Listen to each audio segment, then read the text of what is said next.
Hello friends आपण मानकर प्रिय सीरियल मो सिंदूर अधिकार देखिए गोटे जबरदस्त सीन अच्छी।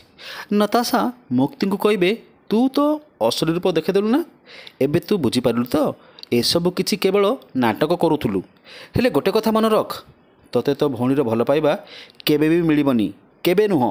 तापर आदि आसी पहुँची कहे कही ना मुक्ति सहित देखिकी कथा हे बोली या से दंड मिलवा दरकार जोटा ये मुक्ति को देवाई चाहूला कही आदि नताशंकर हाथ धरी बाहर को जीवे सेमानंक आगरे आसी मुक्ति ठिया होई पड़िबे आ कहिबे मो भौणी ए घरे रहिबो मो सांगरे आ समस्तंक सह।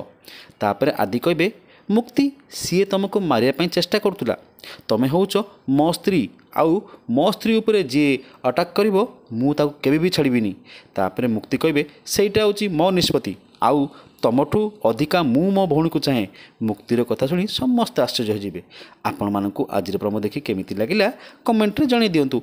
आज राति 8:30 देखंतु सिंदूर अधिकार एबे केवल सिद्धार्थ टीवी रे।